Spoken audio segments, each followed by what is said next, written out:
Una sa lahat, Busa lang ng tubig yan. dalawang asong na-trap sa loob ng nasusunog na bahay sa Santa Cruz, Manila. Sinubukang isalba ng kanilang amo. Pero hindi rin nakaligtas sa mga ito. Ang buong detalye ng sumiklap na sunog, abangan maya-maya lamang. Magandang gabi, Pilipinas. Sa Frontline tonight. Mga gustong bawiin ang pirma para sa People's Initiative, makakuha ng withdrawal form sa Office of Election Officers. Mga senador, pinuri ang aksyong ito ng COMELEC.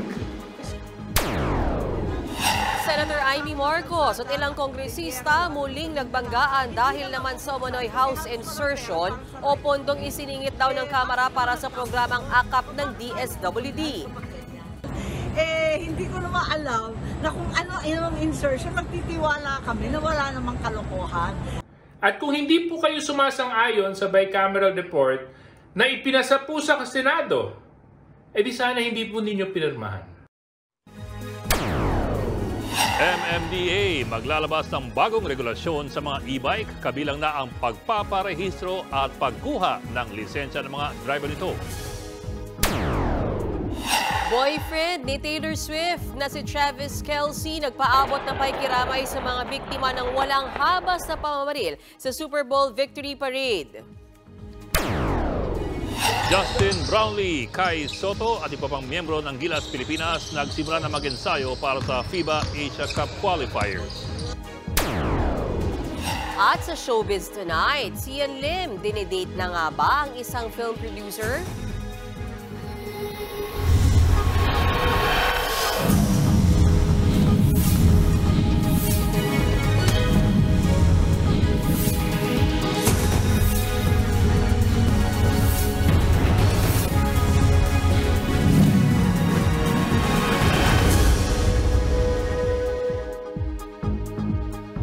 Makakakuha na raw ng withdrawal form sa mga Office of Election Officers sa mga gustong bawiin ang kanilang mga pirma para sa People's Initiative. Pinuri ng mga senador ang aksyong ito ng COMELEC at meron din silang paglilinaw. Nasa frontline na balitang yan, JC Cosico. Ito ang form na inilabas ng COMELEC para sa mga gustong bawiin na kanilang pirma sa People's Initiative para sa charter change. Tugon nila ito sa hiling ni Senator Ronald Bato de la Rosa sa Senate hearing nito Martes na magkaroon sana ng proseso sa pagbawi ng mga lagda. Lalo't dadawit yan sa kontrobersya ng umano'y signature buying o pirma kapalit ng pera o ayuda. Maaaring makakuha ng withdrawal form sa tanggapan ng election officers ng bawat lugar at doon din isusumite pagkatapos po na ng mga personal na impormasyon, gayon din ang rason sa pagbawi ng pirma. Paliwanag ng COMELEC, tatanggapin nila ang withdrawal forms bilang bahagi ng kanilang mandato. Ito lang po ang ating disclaimer at gustong liwanagin. Pinapayagan po namin ang pag-withdraw, subalit hindi po namin ito aaksyonan. Basta ito ay parang for record purposes lang ng Commission Elections. January 29 nang suspendihin ng COMELEC on bank ang lahat ng proceedings na may kaugnayan sa People's Initiative. Kailangan parauan nilang ayusin at suriin ang kanilang mga patakaran sa pag-amyenda ng konstitusyon gamit ang PI. Giit pa ng COMELEC, nananatili ang suspension order sa PI proceedings. Baka kasi akalain ng iba na porket pinapayagan namin yung pagsasubmit ng mga withdrawal forms ay naggogo na muli o nagsisimula na muli ang proceedings ng People's Initiative. Wala po.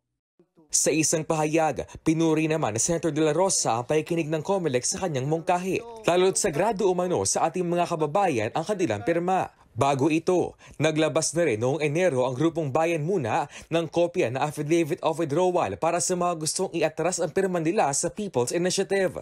Layon umano nitong matulungan ang mga botanteng nagoyo at naplitang lumagda sa People's Initiative. Sa paghulong naman ang pagdinig ng Senado sa economic charter change, nanawagan na ilang grupo na sumali sa kanilang nationwide rally laban sa Chacha sa February 25 na anibersaryo rin na EDSA People Power. Si dating Supreme Court Associate Justice Antonio Carpio naninindigang hindi kailangan ng Pilipinas ngayon ang Chacha. We're more liberal than Vietnam, we're more liberal than China, but Vietnam and China get more foreign direct investments than us. So the problem is not the Constitution. It's not our investment laws. Nagbabalita mula sa Frontline, JC Cosico, News 5. Muling nagbanggaan sina Senator Amy Marcos at ilang kongresista dahil sa umunoy House insertion o pondong isiningit daw ng Kamara para sa programang AKAP ng DSWD. Narito ang aking report. Pinanindigan ni Senator Amy Marcos ang pahayag niyang isiningit ng Kamara ang 26.7 billion pesos na pondo para sa AKAP o Ayuda sa Kapos ang Kita Program ng Department of Social Welfare and Development o DSWD.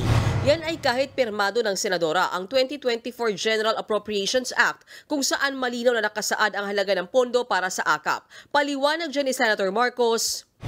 Kinukuha yung aming mga e-signature, tapos sila nang naglalapat dun sa final version. Hindi ko naman alam na kung ano yung insertion, magtitiwala kami na wala namang kalokohan.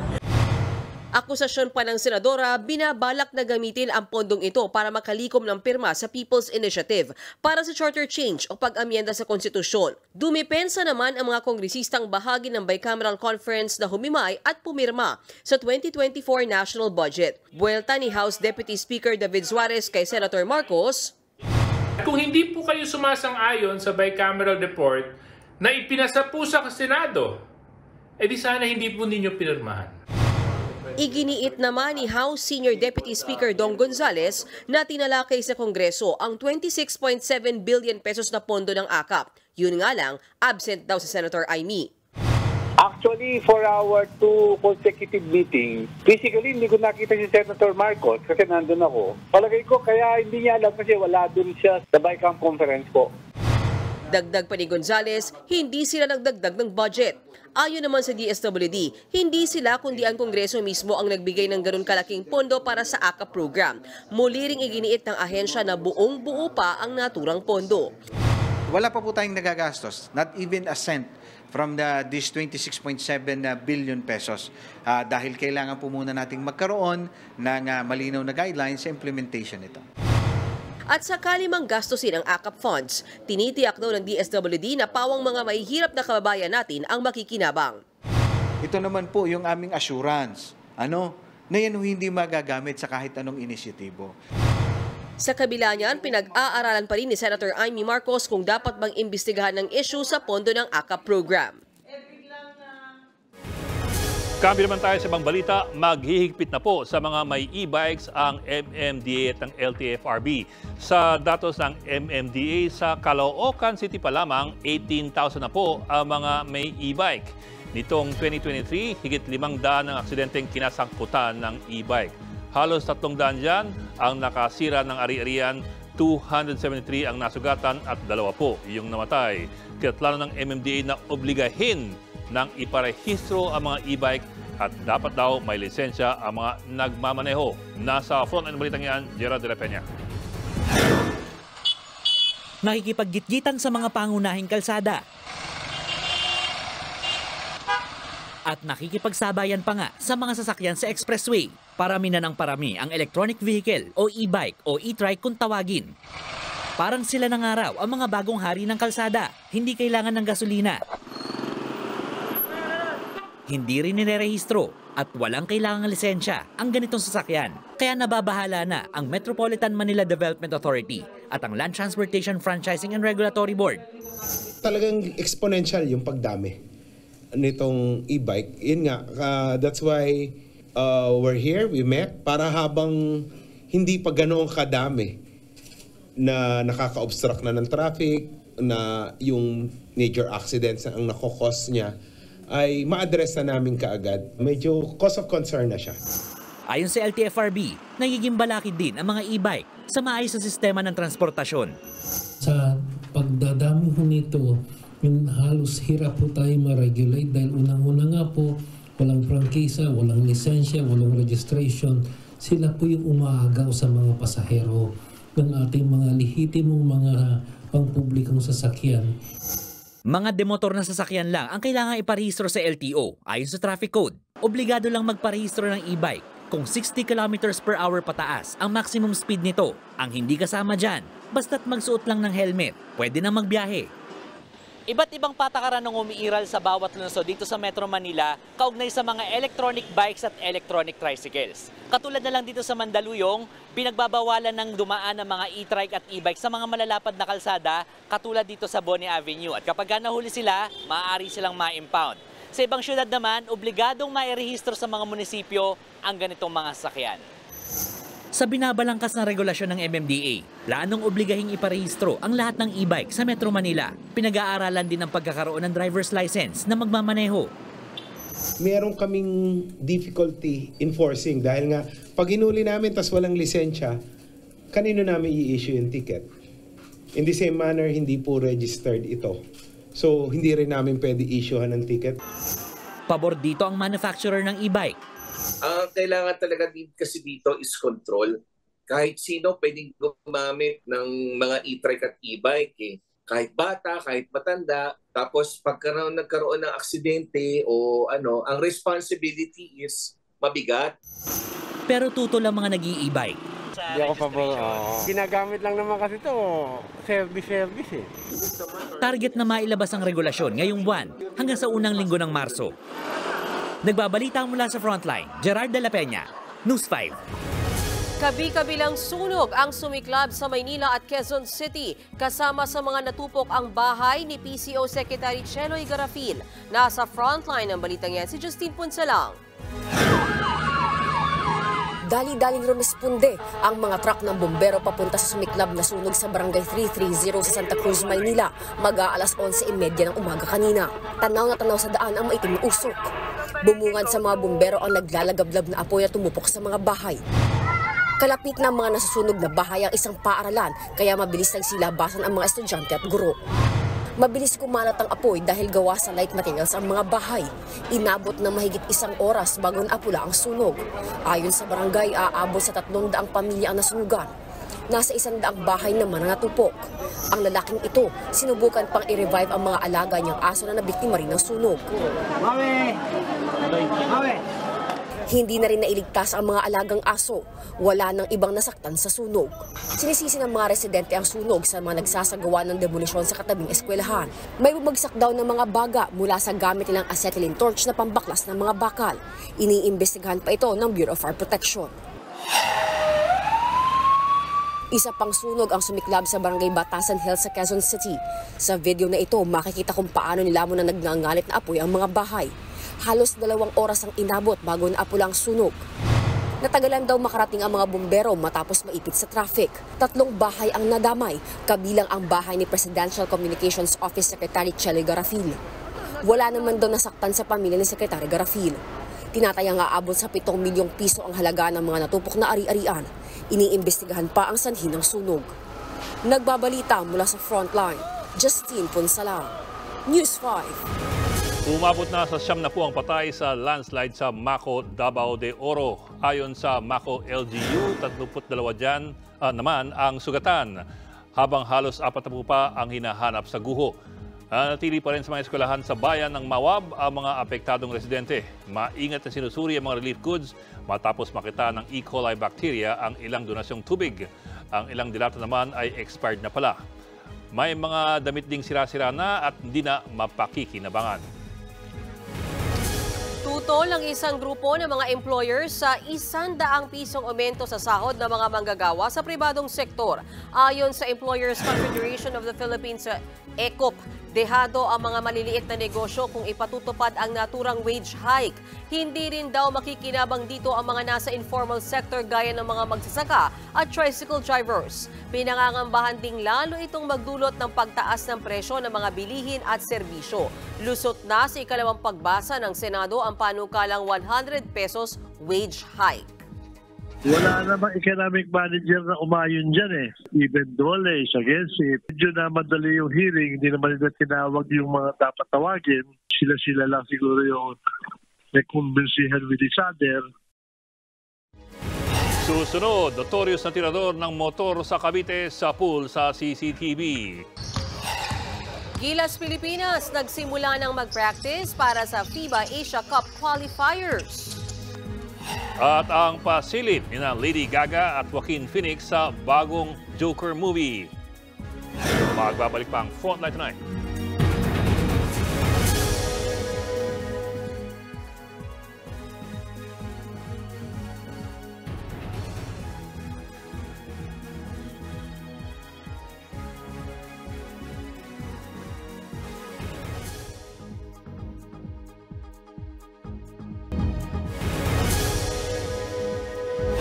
Sa pool sa CCTV, ang isang lalaking tumangay sa isang nakaparadang motorsiklo sa Naik, Cavite.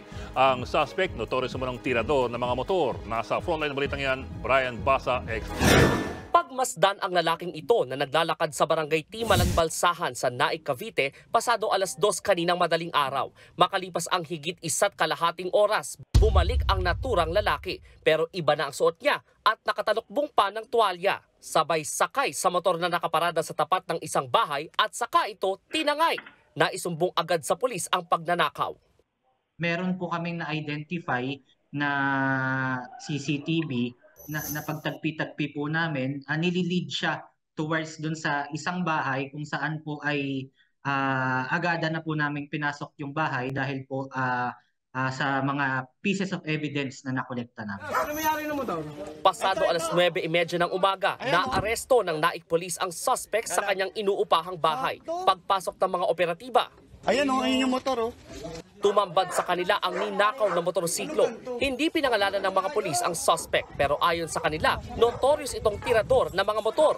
Hindi raw taga Naik ang kabataan kundi taga Santa Mesa, Maynila. Ang modus niya, uupa ng bahay malapit sa pagnanakawang lugar. Doon niya itatago ang natangay na motor saka babaklasin ang mga piyesa nito para ibenta.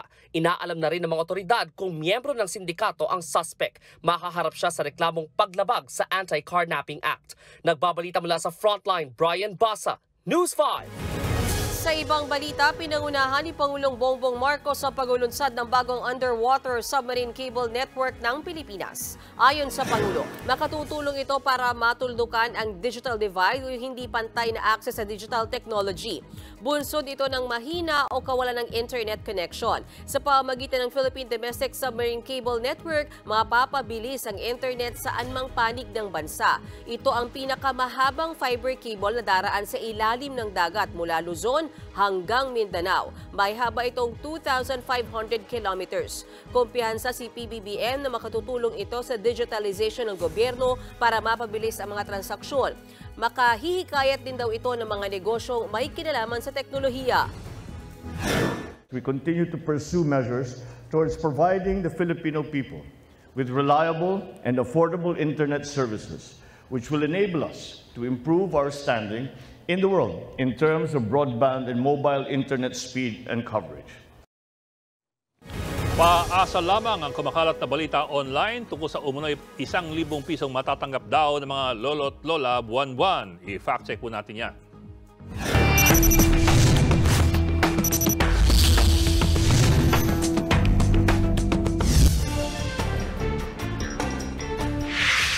Lahat ng senior citizens makakatanggap na raw ng 1,000 pesos kada buwan simula ngayong taon.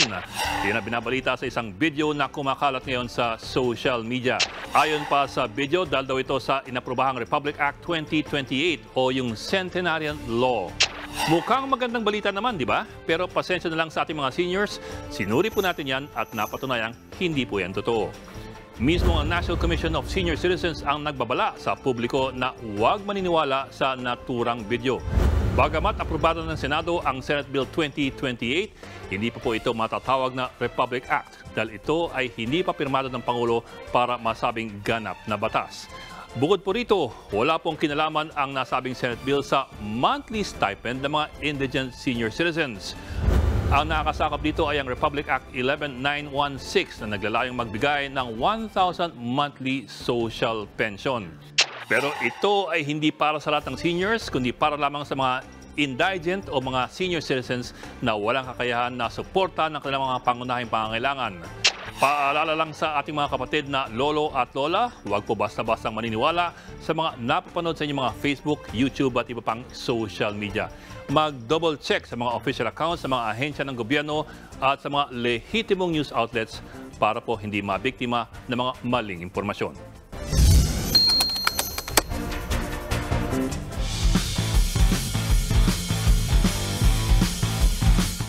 Nagsimula ng mag-ensayo ang Gilas Pilipinas para pagandaan ang FIBA Asia Cup qualifiers. Kasama sa mga nag-practice kanina sa Calamba, Laguna sina Justin Brownlee, Kevin Kiambao, Dwight Ramos at Kai Soto. Absent naman ang San Miguel Beermen na sina Junmar Fajardo at CJ Perez.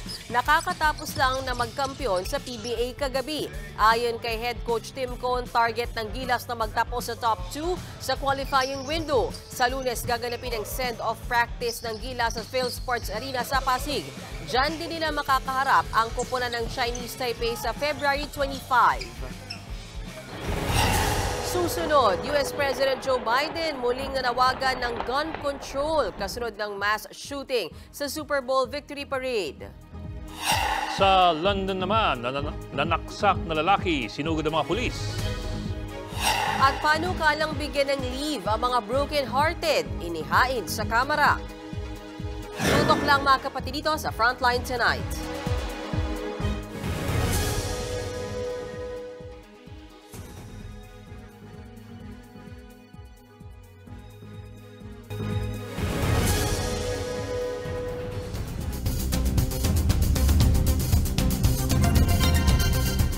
Patay ang isang DJ habang 7 ang kritikal sa walang haba sa pamamaril sa Super Bowl Victory Parade sa Amerika. Nakiramay naman sa mga biktima ang boyfriend ni Taylor Swift na si Travis Kelce na itong Frontline News Abroad. Nabulabog ng malalakas na putok ng baril ang masayasanang victory parade ng Super Bowl champions na Kansas City Chiefs sa Missouri sa Amerika. Ang libo-libong fans nagtakbuhan sa takot. Ang mga nasugatan isinakay sa stretcher papuntang ospital. Ayon sa Kansas City Police, nasa stage ang mga football player nang mangyari ang pamamaril. Patay ang isang DJ. Habang 21 naman ang sugatan, kabilang ang 11 menor de edad. Critical ngayon ang 7 sa mga biktima. Sa video namang ito, makikitang pinagtulungan ng mga tao at pulis ang isang lalaki para igapos. Siya ang itunuturing suspect sa mass shooting matapos makuhanan ng baril. Bukod sa kanya, iniskortan din ng mga pulis ang isa pang lalaking tila nakaposas. Inaalam na rin kung isa siya sa mga namaril. 3 suspect ang hawak ngayon ng mga otoridad. Inaalam na rin kung anong motibo sa nangyaring parade shooting. Sa tala ng Gun Violence Archive, ito na ang ika-48 mass shooting incident ngayong taon sa Amerika. Bagay na kinondena ni US President Joe Biden. Nanawagan siyang suportahan ang panawagan niyang i-ban o limitahan ang pagmamay-ari ng baril sa Amerika. Nag-alay din siya ng panalangin para sa mga biktima ng mass shooting sa Kansas City. Kabilang din sa mga nagpaabot ng pakikiramay ang boyfriend ni Taylor Swift na si Kansas football star Travis Kelce. Nagbabalita mula sa Frontline, Marty Bautista, News 5. Sa London, nangatake naman ng isang lalaking may kutsilyo. Sa isang bidyong inilabas sa mga pulis, makikita ang isang lalaking nasa sahig. Sinisindak siya ng kaaway na may dalang kutsilyo. Maya-maya lamang, isang grupo ng mga lalaki ang biglang sumugod sa direksyon ng suspect. Sinunggaban nila ito at inaresto. Mga pulis na naka-off-duty pala ang mga responding lalaki na nagkataong nasa lugar nang mapansin nila ang komosyon. Hindi naman malinaw kung ano ang dahilan ng pag-atake ng suspect. Naging instant attraction naman ang mga nagsulputang unggoy sa itinatayong pilgrimage site sa Cebu City. Pero may babala dyan ang DNR. Nasa frontline ng balita yan si John Aroa.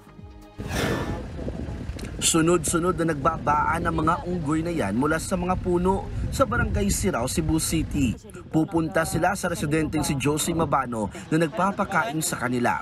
Kwento ni Josie sa bundok na to na kung saan itinatayo ang pilgrim site na Statue of Divine Mercy o nang lumabas ang mga unggoy. Naglalambitin daw ang mga yan at bumaba sa lupa. Natuwa raw si Josie kaya pinapakain niya ang mga ito. Tila sanay na rin daw ang mga unggoy sa pakikihalubilo sa tao. Alam na daw kasi nila kapag tinatawag na para pakainin. Nag-iingay rin daw ang mga ito kapag gutom na. Napansin namin na mas dumarami na sila, nanganganak kasi sila. Tapos yung mga tao umaakyat dito para manood sa kanila. Kung di mo sila bibigyan kapag humihingi sila, nag-iingay sila. Parang nakokonsensya na rin ako. Ayon sa mga residente, mahigit 50 unggoy ang nagsusulputan at sa dami nila, tila naging tourist attraction daw ang mga unggoy dahil dinarayo na sila ng mga kalapit na barangay. Number 1 talaga nakatulong sa amin yung mga unggoy dito dahil yung mga taong pumupunta dito para manood, bumibili rin sa amin kaya nakakabili ng bigas. Pero mahigpit namang nagpapaalala ang Department of Environment and Natural Resources. Makakaapekto raw sa ugali ng unggoy ang pagpapakain ng mga residente. Baka raw umasa na ito ng tuluyan sa tao. The problem with feeding monkeys, if the people around the area can sustain, baka pupunta na sila sa mga kabayan, siguro magnakaw na lang ng mga pagkain, or yung mga crops natin doon sa mga mga farmers, lulusubin na nila. Much better if we will let them in the wild, no? If the area is disturbed, then let them relocate themselves wherein they can survive. Titingnan naman ng DENR kung sumunod ba sa kanilang environmental requirement ang itinatayong pilgrim site. Posible raw kasing nasira ang tahanan ng mga unggoy sa kagubatan kaya bigla silang nagsulputan. Wala pang sagot ang mga namumuno sa pagpapagawa ng naturang site. Nagbabalita mula sa Frontline, Jan Arua, News 5. Showbiz Tonight na tayo! Inilabas na ang unang pasilip sa upcoming musical DC Comics film na Joker: Folie à Deux. Pinost ito ng kanilang direktor na si Todd Phillips. Tampok ang ilang still cuts ng pelikula. Bida riyan sina Lady Gaga as Harley Quinn at Joaquin Phoenix as Arthur Fleck o si Joker. Second installment ito ng Joker film na unang pinalabas noong 2019. Sa October 4 na yan mapapanood. Lipat naman tayo sa Marvel Cinematic Universe. Inanunsyo na ang mga bagong superhero para sa bagong version ng Fantastic Four.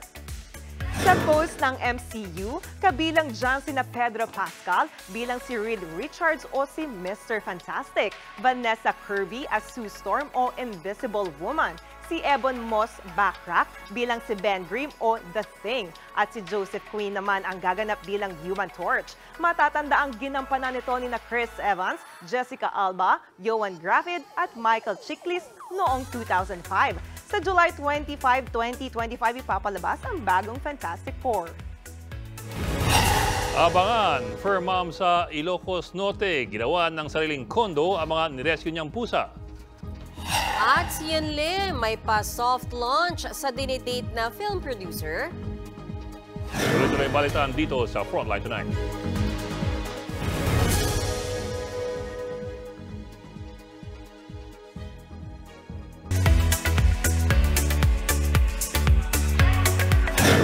Usap-usapan ngayon ng aktor na si Ian Lim dahil sa umano'y bago niyang kadate. Yan at iba pang chika sa report ni MJ Marfori. Naka-move on na nga ba si Ian Lim? Yan ang tanong ng mga marites online matapos ang hiwalayan nila ni Linlang star Kim Chiu. Hot topic ngayon si Zian at ang film producer na si Iris Lee. Spotted silang magkasama sa isang motorcycle riding school. Sa litrato, nakaakbay ang aktor kay Iris. Nahawak naman ang kamay ni Zian. Maraming netizens ang naintriga rito. Wala pa namang komento rito sina Zian at Iris.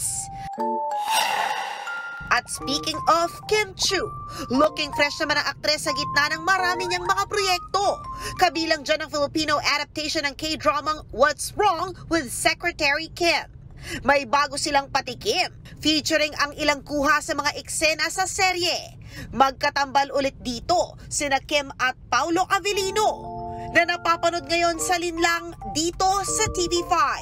Sa March na ipapalabas ang What's Wrong with Secretary Kim. You know, we have not introduced our service. Isa pang magpapakilig soon ang Pinay actress na si RC Munoz kasama ang Korean actor na si Kang Dong-gun. Magtatambal sila sa Filipino-Korean film na Sweet Escape. Base sa trailer, kinuna ng ilang eksena rito sa Bohol. Magkaka-inlava ng role nila rito na magugulo ng kanilang nakaraan. Who told you you can touch my things? Who gave you the permission? What else? Huh? What else are you hiding? Nasaan hybrid? Why? Aren't you ready for waiting? Wala pa namang detalye kung kailan at saan ito unang ipapalabas, kaya yan ang dapat abangan.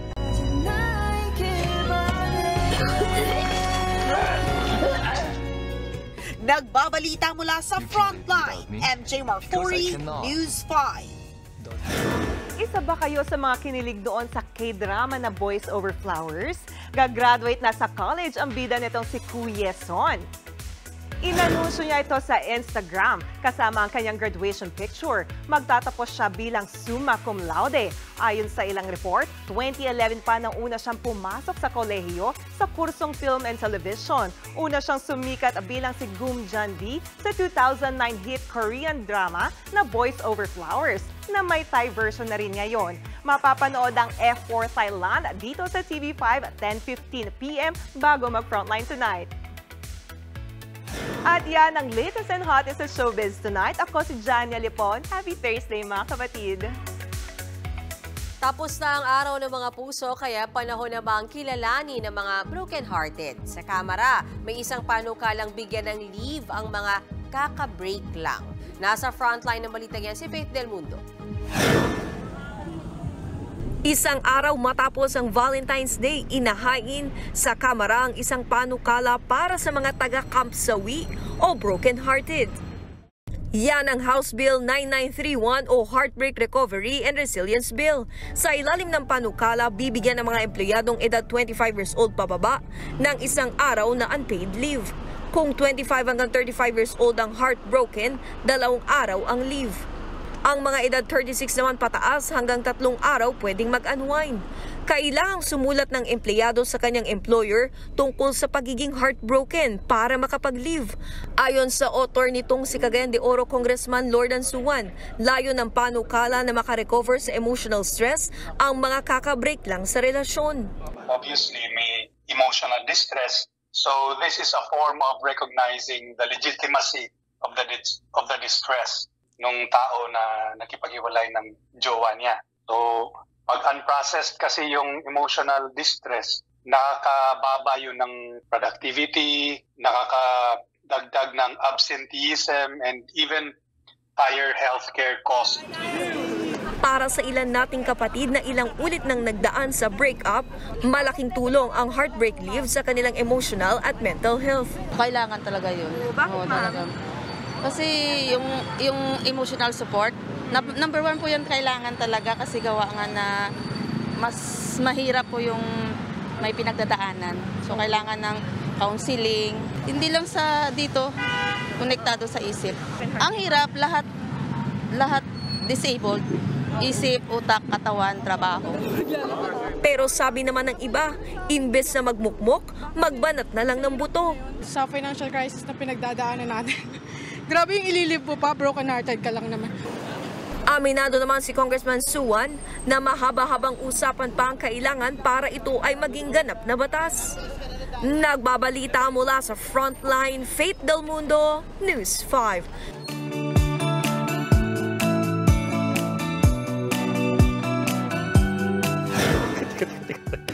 Nag-recovery pa ako. In resilience. And resilience. Heartbreak, resilience, recovery and resilience. Matindi. Hindi ako makaget over. Mula hanggang physical nga. Naman. Sige, teka rin, move on tayo. Yung tema ng ano. Para naman sa ating pabaong Pampa-Good Night, kinabiliban online ang isang for parents sa Ilocos Norte. Nagpatayo siya ng kondo pero hindi para sa kanya kundi para sa kanyang mga pusa. Parang may kanya-kanyang condo unit ang 38 pusa. Meron din sila mga palaruan. Ayon sa fur parent na si Sheena, ginawa niyang cat condo para maging komportable ang kanyang fur babies. Ang mga dingding may mga picture pa at pangalan ng mga pusa. Trained din sila sa cat litter para iwas kalat. Ikaw, Johnny, anong iyong pananaw doon sa Heartbreak Resiliency Bill? Ako doon ako sa huling nagsalita na hindi naman kailangan. But ako, except if yung mga employees ay merong depression, anxiety, doon pwede. May nuancing siya. Pwede. Diba? Pero kung like yung mga, okay naman, like normal, wala namang... yung sanay sa pagkasawi. Oo, okay na yun. Tanggapin na natin na gano'n, di ba? Strong yan. Teka, may hugot si Mian kanina. Sorry. May hugot si Mian kanina. Ano hugot mo kanina? Pero di ba may mga time talaga na kapag heartbroken ka, hirap talaga mag-function. Pwede din, yes. Pero minsan nadadala mo nga, mas magandang distraction kasi ang trabaho. Yes. Diba? Pero yun nga, pag kailangan. Ang tunay na hugot mo kanina, bakit pag tumatanda, mas mahaba pag yung 36, 3 days ang leave. Pero pag 25 ka lang, 1 day. Parang baliktad. Dapat pag tumatanda ka, mas madali ka na makamove on. Kasi mas resilient yung bata. Ayun. Sige, pag-aaralan natin yan. Niledwall mo to, Yan po ang 45 minuto pag-imayos malagang headlines. Balitaan at diskusyon para sa paghubog ng matalinong opinyon. Kami inyong kasangga sa pagbabalita. Ako po si Mean Los Baños. Ako naman po si Ed Lingao. Magandang gabi.